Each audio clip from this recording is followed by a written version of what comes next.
Hola, ¿qué tal, amigas, amigos de Debate 22? Gracias por acompañarnos como cada jueves. Les doy la bienvenida a este programa donde hoy justamente vamos a reflexionar sobre la desaparición forzada de 43 estudiantes de la Normal de Ayotzinapa. A 6 años, la verdad histórica se ha derrumbado. Una verdad que habría que decirlo, desde hace muchos años ya se había derrumbado por la propia sociedad civil, gracias a infinidad de investigaciones, documentales, libros, crónicas, exposiciones que se hicieron prácticamente a las semanas de lo ocurrido.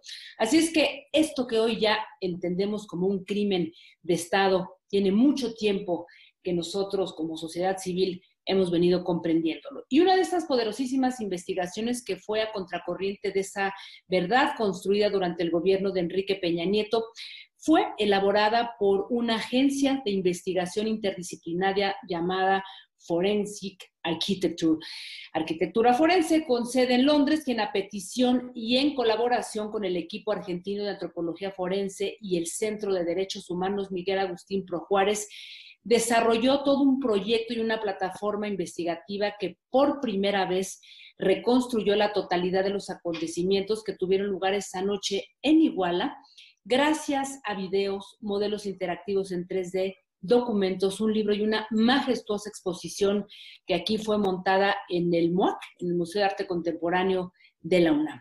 Así es que hoy me acompañan tres grandes figuras, tres grandes personajes importantes que contribuyeron a esa investigación y en su momento también a la exposición. Tengo el privilegio de conversar esta noche. Primero presento a Virginia Roy, quien fue una de las curadoras, junto con Cuauhtémoc Medina, quien participó en la exposición que se montó en el MUAC de la UNAM. Bienvenida, Virginia, buenas noches. Gracias, Jacaranda. Buenas noches. Buenas noches para ti.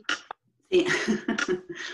Irving Huerta, periodista de investigación, reconocido por su labor en torno a todo el tema de la Casa Blanca de Enrique Peña Nieto y quien formó parte del equipo de investigación de la agencia de Forensic Architecture. ¿Cómo estás, Irving? Hola, Jacaranda. Muy bien y muy contento de estar en el programa. Gracias. Igualmente, gracias por estar aquí con nosotros. John Gibler, otro extraordinario periodista, colega, autor del libro Historia Oral de una Infamia, y cuyo libro pues sirvió, entre otras cosas, como base para documentar parte de esta investigación. John, muchas gracias por estar aquí con nosotros. ¿Cómo estás? Muy bien, muchas gracias por la invitación. Gracias a los tres. Y quiero comenzar contigo, Virginia, te voy a dar el trabajo más difícil para que nos cuentes a grandes rasgos de qué se trató esta investigación realizada por Forensic que culminó con una gran cartografía de la violencia sobre Ayotzinapa y que terminó montada como una gran exposición en el MUAC. Virginia. Sí, como comentabas, bueno, gracias por la invitación, Jacaranda. Como comentabas, la agencia interdisciplinar forense, que es una agencia que, como Irving forma parte de ella, está en Goldsmith hace 10 años justo, en este aniversario, y decidimos montar esta exposición, que es una coproducción que se hizo con el Museo también de Arte Contemporáneo de Barcelona. Era una gran retrospectiva que se hizo hace ya 3 años, en 2017, y que revisaba parte de su trabajo. Pero cuando estuvimos trabajando en el proyecto, creíamos que era importante, ya que ellos trabajan sobre ciertos casos que vulneran los derechos humanos, han trabajado sobre casos en Gaza, casos en Pakistán, casos en Siria. Creíamos que era importante no solo mirar hacia afuera, sino pensar qué también está pasando en México. O sea, justamente es un país que sí hay muchas fallas legales, judiciales, de derechos y de vulnerabilidad en la población civil. Y en ese sentido, justamente Forensic estaba trabajando un proyecto sobre México, una comisión que tenía encargada, como luego comentará más Irving quizá, con el Centro PRO y con el EAF, el equipo argentino de antropología forense, y fue una gran sintonía para poder presentar este proyecto en el MUAC. El proyecto se basaba, como decías, en la noche del ver qué había pasado, de hacer esta contranarrativa de los hechos oficiales, de lo que se decía en ese momento en la verdad histórica, de qué había pasado el 26 de septiembre. Ellos estuvieron trabajando casi más de un año en este proyecto. De hecho, cuando estuvimos en la exposición no sabíamos cuál iba a ser el resultado porque era una investigación muy presente. Y cuando se presentó la plataforma cartográfica fue apenas 2 semanas antes de que se inaugurara la exposición y consistía a grandes rasgos en un gran mural. Aquí hubo un trabajo también teórico, plástico, ¿no? y estético de pensar en la relación de México, en el muralismo mexicano, ¿no? Cómo se vinculaba en esa parte simbólica, y luego de presentar también toda la parte investigativa, ¿no? De hecho, la exposición se llamaba Forensic Architecture, hacia una estética investigativa, y creo que es importante pensar en estos dos términos, en lo investigativo y en lo estético, ¿no? Ya. John, tú fuiste uno de los primeros periodistas que prácticamente llegaron a la Normal de Ayotzinapa, y de eso da cuenta tu libro, pues Historia Oral de la Infamia, que sirvió de buena parte, ¿no?, para toda esta investigación con la agencia de Forensic. ¿Cómo empieza este contacto? ¿Qué empiezas tú a armar? ¿Cómo se empieza a tejer esta investigación cuando cuando llegas ahí, te das cuenta, pues, lo que empezamos a saber mucho tiempo después, de una serie de contradicciones y de colusiones entre autoridades, policías, etcétera? ¿Cómo empiezas tú a colaborar en esta investigación? Pues nuevamente muchas gracias por la invitación y para empezar un gran reconocimiento a los reporteros y las reporteras locales del estado de Guerrero, que realmente los primeros que llegaron al lugar de los hechos fueron los colegas de la ciudad de Iguala, que llegaron a las 11:10:50 de la noche y de hecho fueron víctimas también de una de las balaceras que sucedió esa noche. También reporteros y reporteras de la ciudad de Chilpancingo viajaron arriesgando sus vidas por toda la carretera de Chilpancingo a Iguala para llegar alrededor de la 1:00 de la madrugada y ser realmente los primeros que reportearon desde el lugar de los hechos, cuando ya sabemos todavía se seguía ocurriendo operativos de policías de los 3 niveles de gobierno. Mi acercamiento fue tardía, según yo, porque yo llegué como una semana después, los primeros días de octubre, y como alguien que ya había reporteado por muchos años en el estado de Guerrero, tenía muchos amigos y colegas reporteros, empecé con ellos, justamente Sergio Ocampo de La Jornada, Lenín Ocampo también del periódico El del Sur, y a través de ellos me acerqué a la Normal, y en ese momento, los primeros días de octubre, había una gran confusión respecto a los hechos básicos de qué había sucedido esa noche. Y yo empecé a pedir permiso, por supuesto, presentarme y pedir permiso en la Normal y realizar entrevistas con los sobrevivientes, ¿no? Pensé, pues lo que más surge para empezar es simplemente una reconstrucción básica, según yo, pensando en una reconstrucción básica de los hechos, de qué había sucedido. Y en las primeras como 4 entrevistas que realicé me di cuenta de que había lo que los estudiantes contaban no tenía nada que ver con lo que decía el gobierno, ni tampoco lo que se había publicado en los periódicos, porque ellos hablaron no solamente de un gran escenario de ataque, que es la esquina de Juan N. Álvarez con el periférico en la ciudad de Iguala, pero hablaron de múltiples escenarios, incluyendo otro totalmente distinto escenario de ataque masivo, de donde fueron desaparecidos también estudiantes en un gran grupo, que es el ahora conocido lugar enfrente del Palacio de Justicia, ¿no? También en la ciudad de Iguala. Entonces, eso fue mi acercamiento, primero con colegas, reporteros del estado de Guerrero, siguiente paso con los sobrevivientes, estudiantes, y el esfuerzo fue en un inicio simplemente buscar entender lo básico de qué había sucedido en las calles esa noche y a base de eso ya hacer un trabajo de investigación.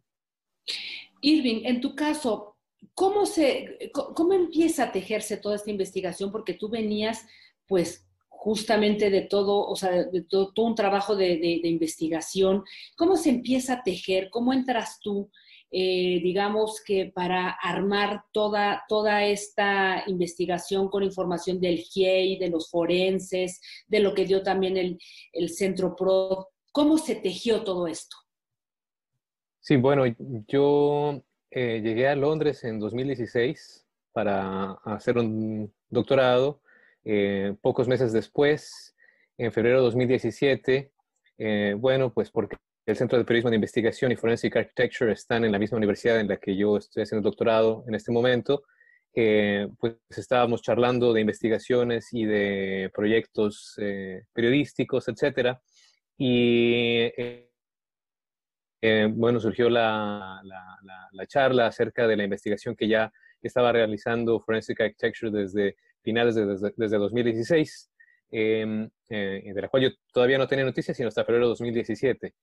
Yo llegué unos 3 o 4 meses ya avanzada la investigación y llegué como un fellow del Centro de Periodismo de Investigación de Londres y mi trabajo pues más bien tuvo que ver con darle sentido a las fuentes de investigación, perdón, a las fuentes de información a las que teníamos acceso.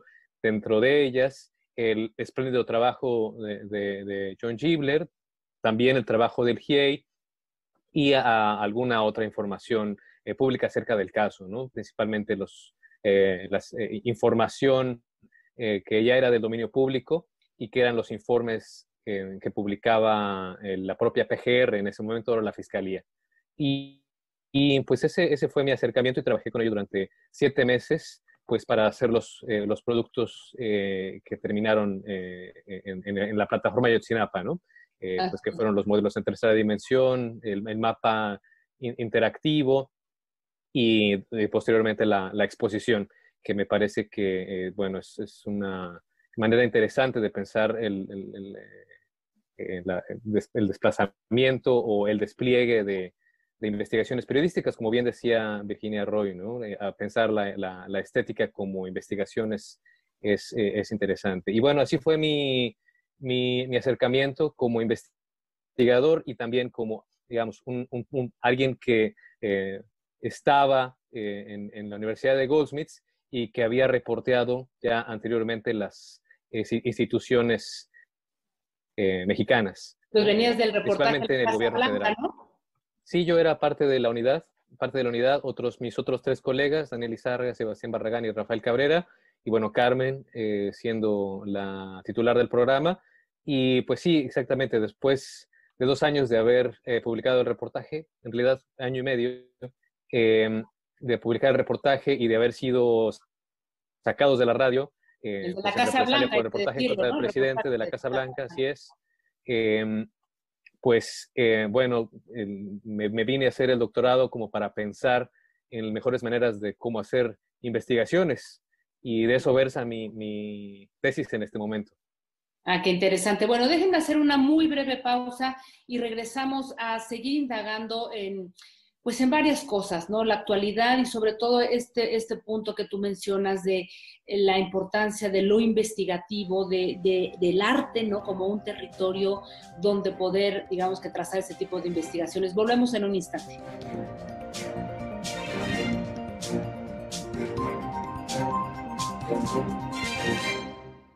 O sea que nos vino esto como anillo al dedo para... A nadie nos cayó como anillo al dedo esta crisis. Afianzar. Algunas autoridades les ha quedado grande la pandemia. Pero a pesar de lo difícil de la situación, hay millones de personas que todos los días hacen lo que está en sus manos para que este país no se caiga, para que siga en movimiento. Hagamos lo que nos toca. México no se rinde. México resiste. Movimiento Ciudadano.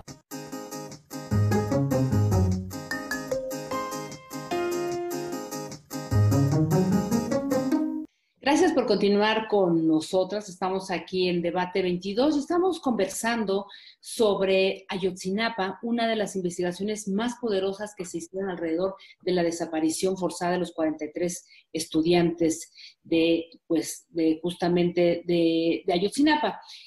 Irving, hay 3 videos muy importantes en la plataforma. Hay un video que muestra toda una cronología, digamos, de lo que ocurrió la noche del 26 de septiembre, la mañana del 27 también.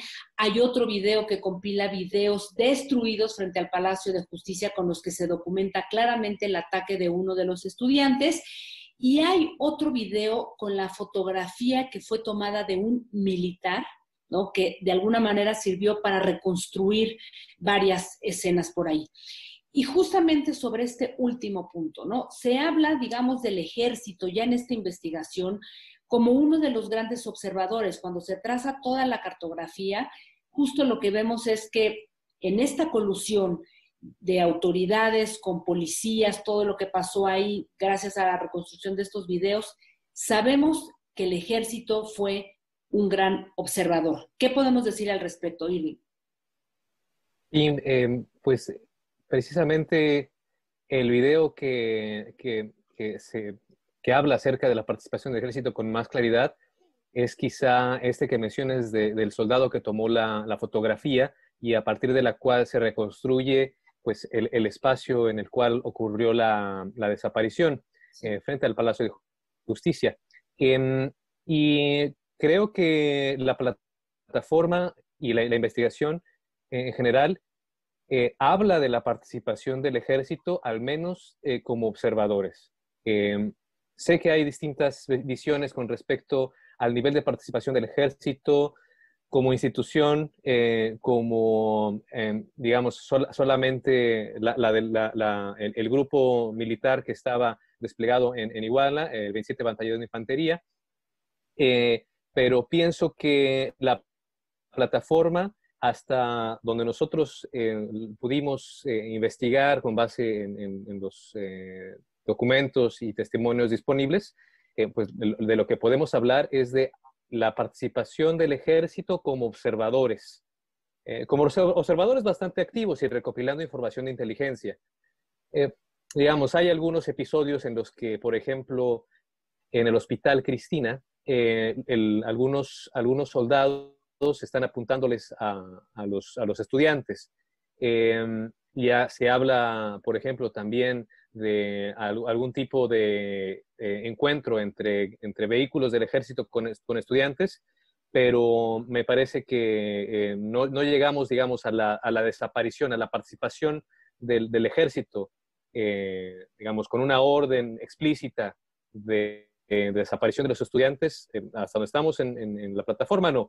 Aunque han habido otros investigadores. Está, por ejemplo, lo último que acaba de escribir Álvaro Delgado para la revista Proceso, habla acerca de un testigo protegido que dice que el ejército tuvo participación, al entregarle a Guerreros Unidos a uno de los estudiantes. Sin embargo, que me parece que, todavía la evidencia no es concluyente en ese sentido. Esa es una apreciación personal, pero pues bueno, en el futuro quizá podremos conocer más. John, ¿qué te dice hoy, por ejemplo, ¿no? El hallazgo reciente de los restos de este estudiante Cristian Rodríguez, ¿no? Que no fueron hallados, encontrados en el basurero de Coculan, en el río de San Juan, donde se había dicho, ¿no?, que habían sido incinerados los estudiantes. ¿Qué expectativa hace esto, la Comisión de la Verdad y el trabajo que se hace actualmente? Pues primero quisiera enfatizar de que para mí lo que realizó la entonces PGR, en el caso Ayotzinapa, no fue una cosa de incompetencia, una cosa de no saber cómo investigar, o ni siquiera en mi análisis personal un simple encubrimiento. O sea, yo creo que sí hay fuertes elementos para hablar de la PGR, oficiales con nombres y apellidos, como muy famosamente Tomás Herón de Lucio, Jesús Murillo Caram, y muchos más debajo de ellos, participando en la desaparición forzada de los estudiantes. Cuando los policías se los llevaron a paradero desconocido la noche del 26 al 27 de septiembre, después de eso, todo el rigor del Estado entró en movimiento para hacer imposible dar con ese paradero, para no encontrarlos, para inventar un escenario de crimen falso, para torturar detenidos y sembrar narrativas falsas, para alterar evidencias, para al parecer sembrar evidencias, destrozar evidencias. O sea, un gran operativo legal, administrativo, para desaparecer a los estudiantes. Para mí no es para nada menor hablar de lo que realizó la PGR como una falla, una incompetencia, un simple encubrimiento, pero para mí es gran parte de todo el operativo de la desaparición forzada masiva. Entonces, eso en sí es algo que se tiene que seguir investigando. O sea, todo el gran invento del basurero de Cocula como un lugar donde supuestamente, según ellos mismos, había sucedido todo, los llevaron a todos ahí, es lo que dijeron al inicio, todas las supuestas confesiones que fueron producidas bajo tortura, hablan de llevar a todos los estudiantes ahí, matarlos y incinerarlos durante el transcurso de una noche, 26 al 27. Eso no solamente no ocurrió, pero eso produjo en la sociedad una necesidad terrible de enfocarnos en ese lugar, ¿no? Y no hablar de otros posibles lugares. Y justamente algo que rescató el trabajo de arquitectura forense es un análisis muy cuidadoso de las calles de Iguala, de qué sucedió, donde tenemos un montón de testigos, donde hay un montón de evidencias, donde hay cámaras de seguridad, donde hay fotografías tomadas por el ejército, donde podemos documentar un gran operativo, no una confusión, ¿no? Que era la narrativa de la PGR, que los estudiantes se los habían confundido por narquillos y tal. Es que justo ahí quiero conectar porque estás diciendo algo muy importante respecto a lo que hace arquitectura forense, y ahí quisiera preguntarte, Virginia, porque este no es el primer trabajo que realiza esta agencia en donde participan periodistas, científicos, cineastas, diseñadores, etcétera, ¿no? Pero en realidad lo que me gustaría que nos explicaras es lo que hacen este tipo de trabajos entre el arte, lo forense, lo legal, para discurrir sobre problemas tan grandes como las desapariciones y actos terroristas y fuertes de los estados.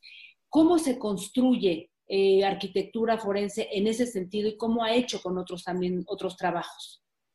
Yo creo que lo interesante de este colectivo, de esa asociación, sobre todo es la innovación de sus modos de representación, o sea, los elementos que utilizan, ¿no? O sea, por ejemplo, esta idea de la arquitectura como esa cartografía del espacio, pero ligado a esta idea de lo forense como la materialidad del contexto, pensar en los hechos concretos, hace que se acerquen a cosas que no habíamos pensado, como la expansión del humo en un caso concreto, ¿no? O como en este caso el espacio arquitectónico de una prisión de Siria. Entonces creo que tienen una mirada muy transdisciplinar que combina muchos factores.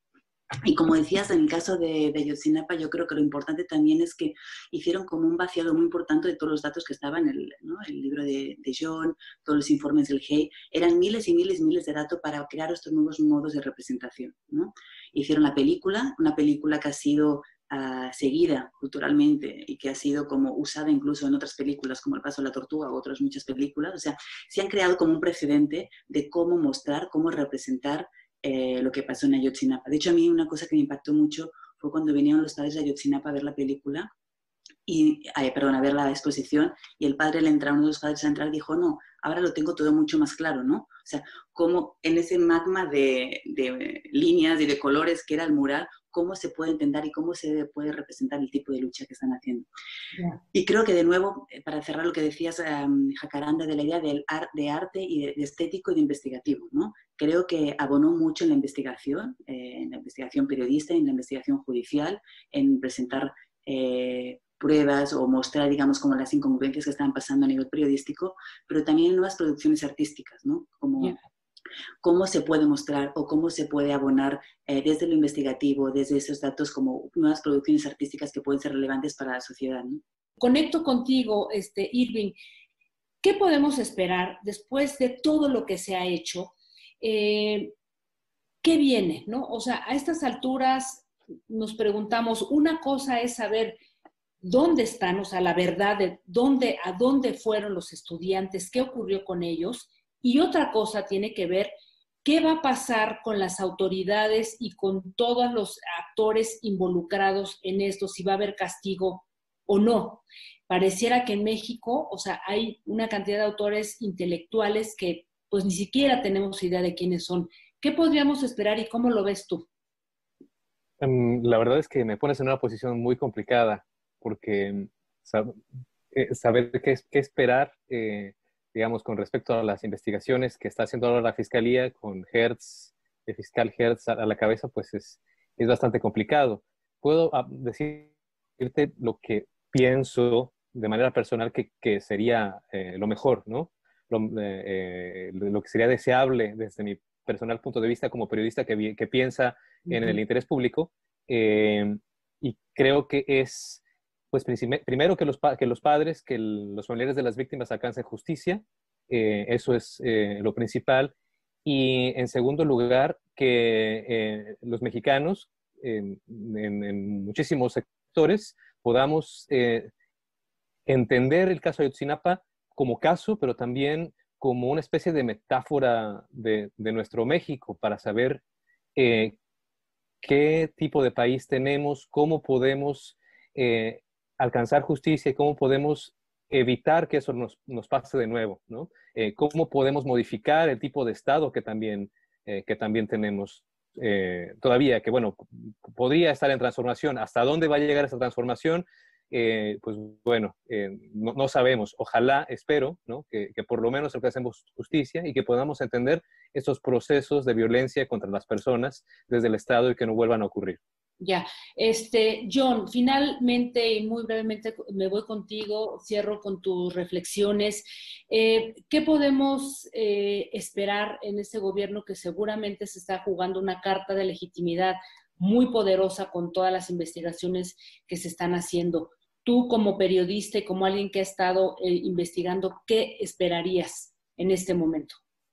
Pues creo que es esencial toda la presión que mantienen las familias. O sea, estamos todavía investigando porque las familias nunca se rindieron, nunca aceptaron las mentiras y siguen luchando. Aún en un contexto donde distancia social y no pueden marchar por la primera vez en 6 años, no pudieron realizar las marchas que llevan realizando cada 26 de mes. Pero seguir con esa presión. Ese es el único caso, si no me equivoco, el único caso que el nuevo presidente, que ya no tan nuevo, se comprometió a resolver de manera explícita. O sea, después de 12 años de desapariciones forzadas masivas, de torturas, de asesinatos, de tragedias y de injusticias en un mal llamado guerra contra el narco, casi la única cosa, y no la única, que explícitamente se comprometió a resolver fue el llamado caso de Ayotzinapa. Entonces hay también una gran expectativa, las familias le depositaron la confianza y el nombramiento del fiscal especial Omar Trejo es una señal, buen señal, porque es alguien que había participado en la investigación ya de una forma muy directa y comprometida con el GIEI como secretario técnico. Entonces alguien que tiene conocimiento del caso. Y solo lo que yo me acuerdo, todos los participantes del GIEI, el grupo de expertos que vino y tuvo 2 temporadas de 6 meses cada una en México, que realizaron una investigación realmente muy seria, muy profunda. Y siempre contaron de que cuando se los presentaron a las familias les dijeron, por favor, díganos siempre la verdad, por dolorosa que sea, siempre díganos la verdad y por favor no se vendan. ¿No? Y se quedaron un poco en shock esos expertos de otros países, de España, de Colombia, no decir, ¿cómo nos atreven a decir eso? Pero la experiencia de las familias ha sido de que todo el mundo se vende, entonces era, por favor, no se vendan. Entonces yo creo que ese mismo reclamo a la nueva administración, ¿no? Que el compromiso es, como dijo Irving, es con las familias y también es con la sociedad, es con el país, con el mundo, de cierta forma, de no aceptar la continuación de esa desaparición, esa injusticia y hacer una investigación ahora sí ya de veras. Pues quiero agradecerles por sus valiosas aportaciones y reflexiones, Virginia, Irving, John. Muchísimas gracias por estar aquí con nosotros y reiterar a nuestra audiencia que encuentran en el link la investigación de la que estamos hablando. Es una investigación poderosa, muy completa, y también en la página del MUAC, que está como Forensic o Arquitectura Forense, hace una estética investigativa. Ahí pueden encontrar, descargar un libro, en fin, hay muchísimo material. De nuevo, gracias, y gracias a todas y a todos por habernos acompañado. Nos vemos el próximo jueves. Que descansen. Thank you.